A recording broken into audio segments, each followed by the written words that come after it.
Do you have a wife that you have to get home to, Mitchell? Is it Mitchell? Is your name Mitchell? Do I know you? I don't know. How's it going, everybody? Today I'm reviewing the first film I saw at the Vancouver International Film Festival, Sweet Virginia, directed by Jamie M. Dagg, and starring Jon Bernthal and Christopher Abbott. Now, the movie is about Jon Bernthal's character, who is a former rodeo champ, and he's moved up to Alaska from Virginia. He's been living up there for quite some time, running now a hotel called Sweet Virginia, and he kind of befriends this other character played by Christopher Abbott, who has some violent tendencies and has killed some people, and kind of gets wound up in this mystery thriller where they kind of just, again, Jon Bernthal's character just kind of gets caught up in the thick of things, and he's got to kind of deal with that. There's also a lot more going on, but I won't get into that too much because I don't think there is a trailer out for this movie. There's like a clip online that I'll be showing throughout this video, but really there's no trailer, there's no poster for it, but the movie is slated to come out at, I think, the mid to end of November, so check it out then.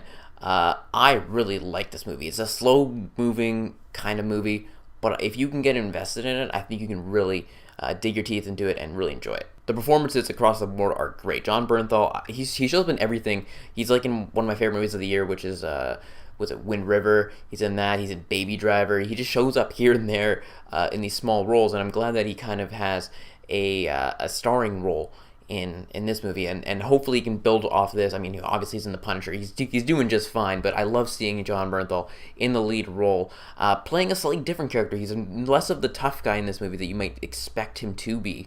He's kind of this more subdued guy, just quiet living up in Alaska, just trying to do his own thing. Kind of gets wrapped up in the whole thick of things with this stuff. Christopher Abbott is also great. He's a big up-and-comer, so watch out for him. If you watch The Sinner on USA or in Canada here on Showcase, The Sinner is a great show. Definitely check it out. I've watched all 8 episodes. It's fantastic. So check out The Sinner if you have not done so.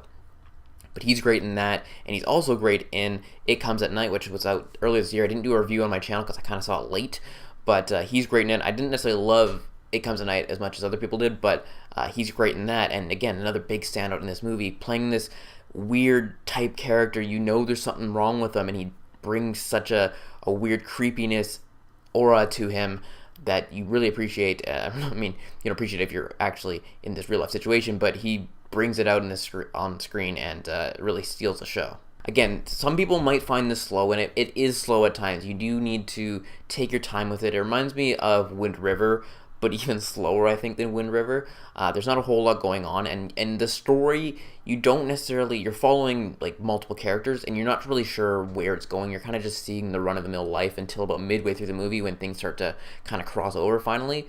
So I can see people having trouble getting invested into it. I, for one, was, because, I don't know, I was just intrigued by it. The Christopher Abbott's performance, just kind of this insanity that's going through him was really great. And the way it's shot, I really enjoyed it. I think this guy's got a great future ahead of him as a director. He's a Canadian filmmaker. I looked it up. He apparently directed a movie called River, which came out, I think, last year or 2 years ago, which was a directorial debut. I haven't seen it yet, but I hope to see it, actually, because this movie really piqued my interest in what he can do and bring to the table. There's not too much more to say about this one. I'll keep this one short and sweet. It's a great movie. Again, if you can sit through it all and you can really get invested in the storylines and the acting and everything like that, definitely check it out. I don't think it's going to be a big Oscar player because it is such a small scale movie that I don't think it's going to get the attention that it probably does deserve. But if you have a chance to see it come end of November, check it out.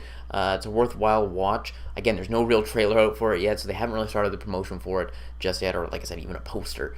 But when it does come out, check it out, see if you're interested in it, and hopefully it doesn't reveal too much. That's the one thing that I like about seeing movies at film festivals, that you don't actually see the trailers, and you don't really know much what's going on. I try to avoid even reading synopsises and trailers for a lot of these types of movies. So yeah, go into it fresh if you can. If you want to take my word for it, definitely check it out. With all that said, I give Sweet Virginia a movie rating of a 9 out of 10. I really wound up enjoying it. It's slow at times, but I don't think it was slow enough to deter me. I don't know. It's a short movie. It's only, I think, an hour and a half to an hour and 45 minutes. In and out. You can watch it just like that. And as for my enjoyment rating, I'll also give that a 9 out of 10. I really enjoyed it, and it's up there in my favorite movies of the year. Who knows where it ranks? If it's going to make my top 10, I'm not too sure just yet. So let me know if you're looking forward to seeing Sweet Virginia in the comment section below. Again, be sure to like the video and subscribe to my channel for more videos each and every week. That is it, and I'll talk to y'all later.